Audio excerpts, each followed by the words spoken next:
ونشهد أن لا إله إلا الله وحده لا شريك له ولا وزير له ولا ند له ولا مثل له ولا مثال له ونشهد أن سيدنا ومولانا محمدا عبده ورسوله أرسله الله تعالى إلى كافة للناس بشيرا ونذيرا وداعيا إلى الله بإذنه وسراجا منيرا. أما بعد فأعوذ بالله من الشيطان الرجيم. بسم الله الرحمن الرحيم. كنتم خير أمة أخرجت للناس تأمرون بالمعروف وتنهون عن المنكر وتؤمنون بالله. صدق الله العظيم. وبلغنا رسوله النبي الأمي الكريم ونحن على ذلك من الشاهدين والشاكرين والحمد لله رب العالمين. اللهم صل على سيدنا محمد وعلى آل سيدنا محمد وبارك وسلم.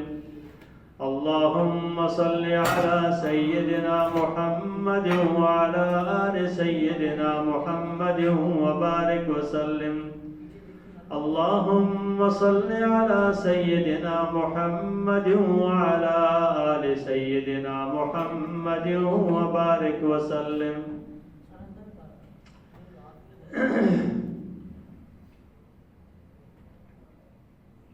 اللہ تبارک و تعالیٰ نے اس امت کو خیر امت قرار دیا ہے، لیکن یہ خیر امت تب ہے کہ جب خیر امت والی صفت اس کے اندر آئے گی تو یہ خیر امت کہلائے گی. اور اس کی خیر یہ ہے کہ دین کو سیکھے، سکھلائے اور اس کی تبلیغ کرے. اگر انسان سیکھ کر اور پھر سکھلائے بھی اور تبلیغ بھی کرے تو یہ بہترین انسان ہے. آپ صلی اللہ علیہ وسلم نے اس شخص کو کہ جو قرآن مجید سیکھ کر سکھاتا ہے اس کو آپ صلی اللہ علیہ وسلم نے بہترین انسان جو ہے نا قرار دی ہے. اور جو شخص دین کو سیکھتا ہے اور پھر سکھاتا ہے تو اللہ تبارک و تعالیٰ فرماتے ہیں کہ یہ بہترین انسان ہے. اور اب بہترین کس بنا پر ہے؟ بہترین تو تب بنتا ہے کہ جب اس کے اندر بہتری کی صفت آتی ہے، اچھائی کی صفت آتی ہے اور وہ اختیار کرتا ہے. تو اگر وہ چیز نہ ہو تو پھر اس کو کوئی بہترین نہیں کہتا بلکہ بدترین کہا جاتا ہے. اگر ہم قرآن مجید کے اندر غور کریں تو جہاں یہ فرمایا ہے کہ کنتم خیر امۃ اخرجت للناس تأمرون بالمعروف، تو تم بہترین ہو لوگوں میں سے، لیکن کس بات پہ؟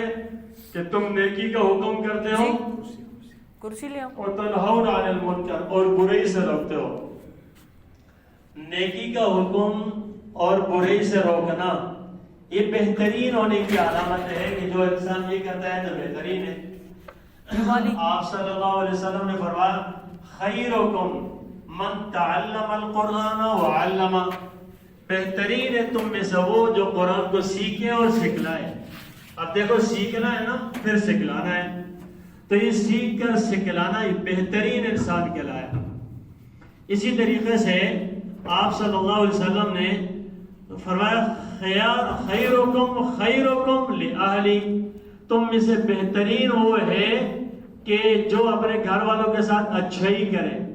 اب خیرکم کس بنا پر ہے؟ جو گھر والوں کے ساتھ اچھائی کرے وہ بہترین ہے. پھر فرمایا میں اپنے گھر والوں کے ساتھ سب سے زیادہ اچھائی کرنے والا ہوں. تو اب صفت اس کے اندر آئی بہتری کی. اس نے سیکھا کہ یار اچھے انسان کی صفات کیا ہے، اور پھر اس کے بعد اسی چیز کو آگے دوسروں تک پہنچایا ہے، تو یہ بہترین انسان کہلائے گا. مسلمان جو ہے نا، یہ اہل مسلمان، یہ امت محمدیہ میں ہونے کی وجہ سے اس کے اوپر ایک فریضہ آتا ہے، اور وہ کیا ہے کہ اللہ تبارک و تعالیٰ نے صرف کنتم خیر امت اخرجت للناس کے اندر کنتم خیر امت کہا ہے، وہاں پر خیر علماء کو نہیں کہا کہ تم میں سے بہترین علماء ہو، بلکہ بہترین امت. تو امت کے اندر کون آتا ہے؟ پورے کے پورے انسان جس نے کلمہ پڑھا ہے نا، وہ امتی کہلاتا ہے. یہ امت بھی کہلاتا، اور وہ لوگ بھی امتی ہیں جنہوں نے کلمہ نہیں پڑھا. یہ امت دو طرح کی، ایک امت دعوت ہے، ایک امت اجابت ہے. تو یہ جو امت ہے نا کہ جس نے کلمہ پڑھ لیا مسلمان ہو گیا، یہ امت اجابت ہے، جس نے قبول کر لیا. اور وہ سارے کے سارے دنیا کے لوگ جس نے کلمہ نہیں پڑھا، وہ امت دعوت ہے، ان کو دعوت دینی ہے.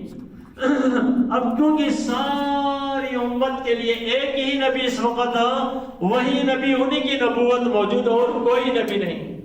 اور جتنے بھی پہلے لوگ تھے، جتنے بھی انبیاء تھے، جتنے بھی کتابیں تھی، اس وقت وہ ایسا نہیں ہے کہ ان کو جو ہے پر چلنے والا اور اس نبی کو کی دین دعوت کو چھوڑ کر کامیاب ہوگا، نہیں، وہ سب کی سب منسوخ. اب یہ ہے کہ نبی محمد رسول اللہ صلی اللہ علیہ وسلم. تو اب آپ صلی اللہ علیہ وسلم ہی کی یہ دعوت، آپ کا لایا ہوا دین قرآن مجید، یہی نافذ العمل ہے، یہی اس وقت موجود اور یہی محفوظ، اور اسی پر عمل کرنے والا، ماننے والا، اسی پر چلنے والا کامیاب ہوگا. تو میں بتا رہا تھا کہ بہترین امت، اب امت کے اندر سارے کے سارے انسان آتے ہیں، سارے کے سارے انسان امت کے اندر آتے ہیں. اب اس وقت تفریق ہو گئی ہے، اس وقت تھوڑی سی لوگوں کے بیچ میں ایک تفریق آ گئی کہ انہوں نے یہ سمجھا ہے کہ شاید علماء کا کام ہے اور دین کا کام، یا ایک حافظ، ایک قاری ہے، وہ قرآن پڑھائے، اور اس کے علاوہ دوسرے وہ طبقہ کہ جو عالم نہیں ہے، وہ اپنے آپ کو خصوصاً دنیا داری میں، یعنی جس کو ہم کہتے ہیں دنیا داری، یہ بھی ہم نے ایک نام دیا ہوا ہے دنیا داری. یہ دنیا داری کو تو دیندار پر دینداری کے تابع کر کے چلنا ہے. یہ دنیا داری تو دنیا داری کچھ ہے ہی نہیں ہے. لیکن دنیا داری میں کیا اس وقت اگر غور کریں تو مجھے بتائیں، کیا صحابہ کرام کو یہ تفریق تھی کہ صحابہ کرام دنیا دار اور دیندار؟ کوئی تفریق نہیں تھی کہ دنیا دار اور دیندار. تو کیا صحابہ کرام کے اندر تاجر نہیں تھے؟ بڑے بڑے تاجر تھے، اتنے بڑے بڑے تاجر تھے کہ ہم اس کا تصور نہیں کر سکتے، کتنے بڑے بڑے تاجر تھے. اگر عبد الرحمن ابن عوف رضی اللہ تعالیٰ عنہ کی اس کی جو ہے مال اور سرمایہ کا اندازہ لگائیں تو آج کل دنیا میں اس وقت اتنا مالدار کوئی نہیں ہوگا، پوری دنیا کا انسان اتنا مالدار نہیں ہوگا جتنا عبد الرحمن ابن عوف رضی اللہ تعالیٰ عنہ. اتنا کوئی شخص آج اتنا مالدار جتنا آپ کا مال تھا. تو اگر اس طرح مالدار وہ تھے، لیکن وہی صحابی ہے نا کہ جس کو عشرہ مبشرہ کے اندر ہے عبد الرحمن بن عوف رضی اللہ تعالیٰ عنہ، وہ 10 صحابہ میں سے جس کو جنت کی بشارت ملی تھی. اب یہ تفریق کہاں سے آ گئی ہے کہ ہم یہ کہہ رہے ہیں یہ ہم دنیا دار ہیں اور یہ دینداری میں؟ علماء کو کہا جا رہا ہے، اور اس طریقے سے تبلیغ والوں کو بھائی یہ دینداری میں ہے، یہ تبلیغ والا، یہ عالم ہے، اور یہ مدرسے والا، اور یہ دنیا دار، یہ اسکول کالج والا. یہ تفریق بات کی دنیا کے اندر، انسانوں کے اندر دین کو اندر سے نکالنے کے لیے لوگوں میں ایک پھیلایا گیا ہے، اور دو اس طرح تفریق کر دی گئی ہے کہ بھائی کہ اسکول کالج یونیورسٹی والا اور یہ اعلیٰ تعلیم، جس کو ہم اعلیٰ تعلیم کہتے ہیں نا، اس کو ہم کہتے ہیں اعلیٰ تعلیم، یہ حاصل کرنے والا شاید سمجھتے ہیں کہ یہ دنیا دار ہے. تو کیا خیال ہے اس کے اوپر سے ساری ذمہ داریاں ختم؟ کیا یہ امتی نہیں ہے؟ کیا یہ مسلمان نہیں ہے؟ کیا اس کے اوپر سے وہ ساری ذمہ داری جو رسول اللہ صلی اللہ علیہ وسلم نے اپنے امت کو دی تھی، تو کیا امت سے خارج ہو گیا؟ کیا ایسا تو نہیں ہے نا، امتی ہے. یہ تفریق بیچ سے ختم کرنی ہے. اس تفریق کو ہم لوگوں نے بیچ میں لایا، یہ کوئی تفریق نہیں ہے. سارے امتی جس نے کلمہ پڑھا ہے لا الہ الا اللہ محمد رسول اللہ، وہ امتی ہے. اس کے اوپر جس طریقے سے اس کے اوپر نماز فرض، عالم پر بھی فرض، اس پر بھی فرض. عالم کے اوپر بھی جو ہے نا روزہ، زکوٰۃ، حج اور جتنی چیزیں ہیں جو اس کے اوپر آتی ہیں وہ بھی فرض، عام آدمی پر بھی فرض. اگر عالم ہے، اگر اس کے پاس مال ہے، سرمایہ دار ہے، زکوٰۃ کا وہ بھی مکلف ہے، وہ بھی دے گا. عام آدمی ہے، تاجر ہے، وہ بھی دے گا. تو ذمہ داری تو سب کے اوپر برابر آ رہی ہے. یہ تفریق بیچ میں لوگوں نے ڈال کر اب کیا ہوا، ہمارے اوپر سے وہ جو خول تھا نا، وہ جو پردہ تھا نا، اس کو ہم نے خود بخود اپنے دل و دماغ کے اندر بٹھا کر دور کر دیا.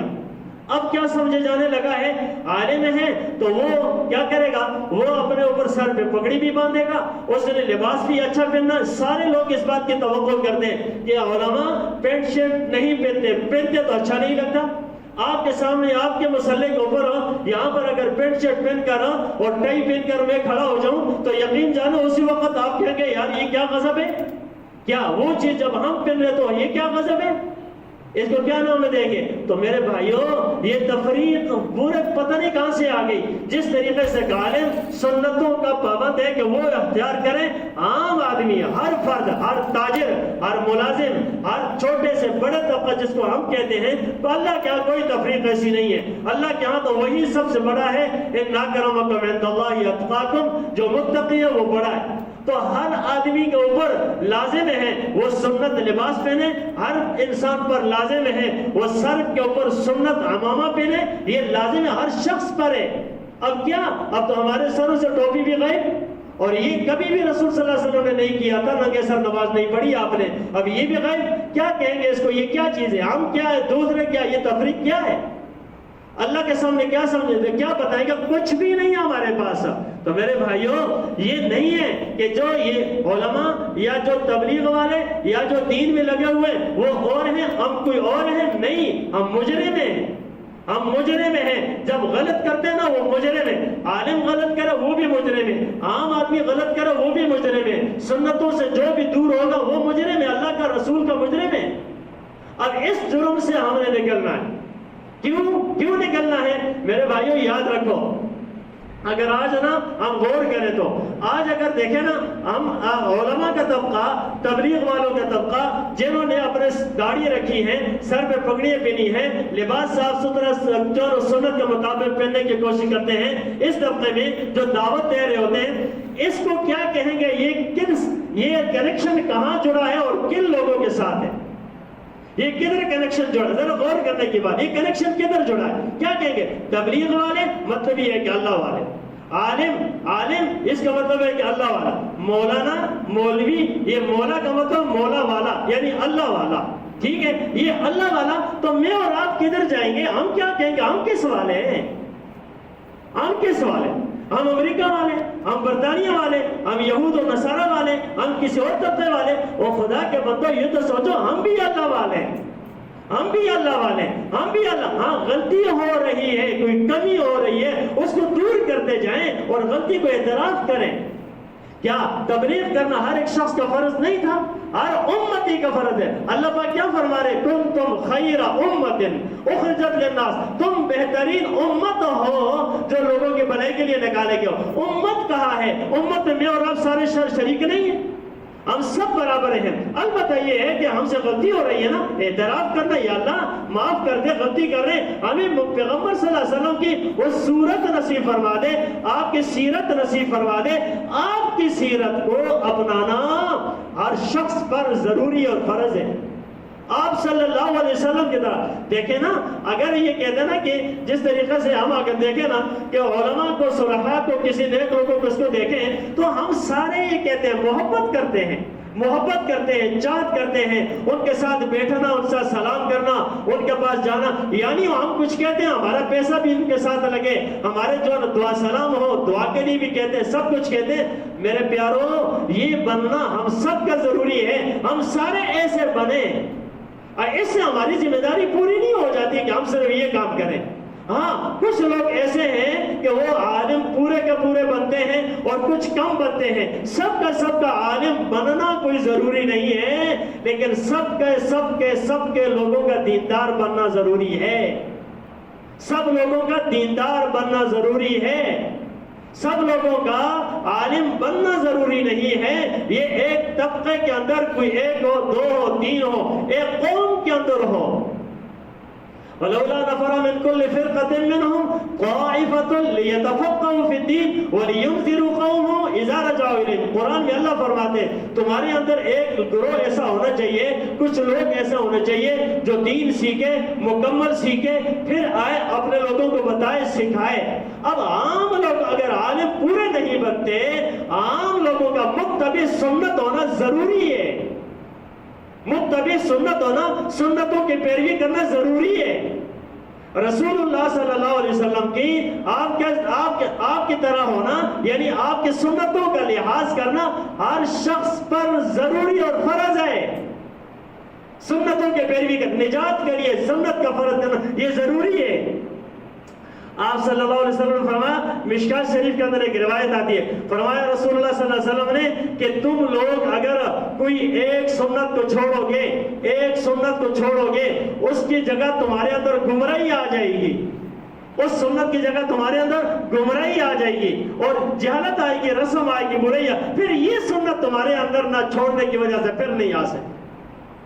اس لیے تو یہ فرمایا من احیا سنتی عند فساد امتی فلہ اجر 100 شہید، کہ جس نے میری سنت کو اس وقت زندہ کیا کہ جب وہ مٹ چکی ہو، اس آدمی کو 100 شہیدوں کا اجر ملتا ہے.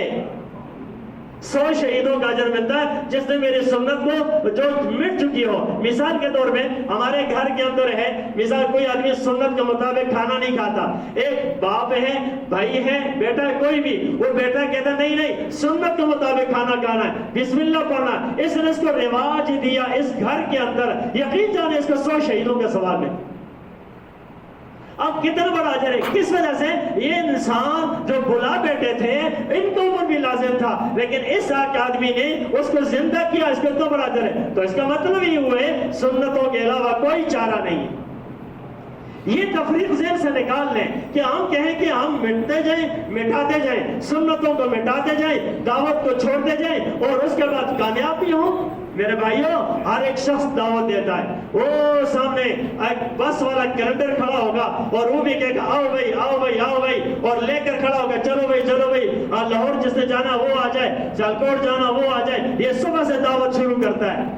ایک دکاندار دکان کھول کر کسی نے میوزک لگا دی ہوگی اور یہ صبح سے دعوت چلا رہا ہوتا ہے، اس کی دعوت چل رہی ہوتی ہے کہ چلو اس کے اندر آئے گا. بڑے بڑے ہوٹل والے اپنی جو ہے شو کرانے کے لیے اور اس کو اجاگر کرنے کے لیے، لوگوں کو دعوت دینے کے لیے اپنے طور پہ دعوت دے رہے ہیں. افسوس ہے ان لوگوں پر جو گناہ کو لے کر اور اس کی وجہ سے دعوت دے رہے ہیں، اور گناہ کے ذریعے سے لوگوں کو بلا رہا ہوں گناہ کی طرف. نیکی کی طرف بھی بلایا جاتا تھا، لیکن آج مسلمان اس کو بھول گیا. ہم نے اپنے طریقے نکالے، ہم نے سنت کو چھوڑ دیا.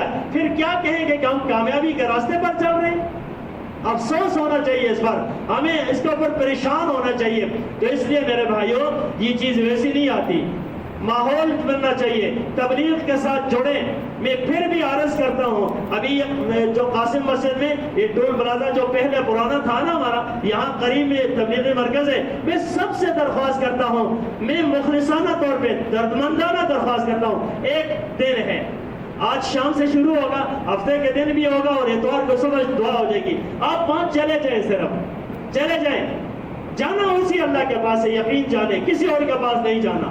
قبر ہم سب کی ہے، کہ امیر ہے کہ غریب کی ہے، ایک ہی قبر ہے. ہم سے اگر قیمتی گھڑی بھی ہوئی نہیں، امیر کے لاکھ روپے کی گھڑی وہ بھی چھین لیں گے، نہیں قبر میں جانے دے گا اس کے ورثہ. کیا لگی ہے اپنے دنیا کے اندر ٹینشنیں لینے کی؟ اور بھائی اللہ کو کیوں نہیں منا لیتے؟ اس بات کو چھوڑو کہ لوگ اس پر اعتراض کرتے ہیں تبلیغ کیسی ہے، تبلیغ والے کیسے. خدا کے لیے چھوڑو اس چیز کو. یہ کہو میں کہاں گرا ہوا ہوں، مجھے خود اپنے آپ کو سدھارنا چاہیے. تو جڑ جائیں، ذرا تھوڑا سا وقت نکالیں، جائیں اور پھر اپنے آپ کو دیکھیں، کوئی بات سنیں، شاید کہ دل پر بات ہو تو لگ جائے اور ہماری زندگی بدل جائے.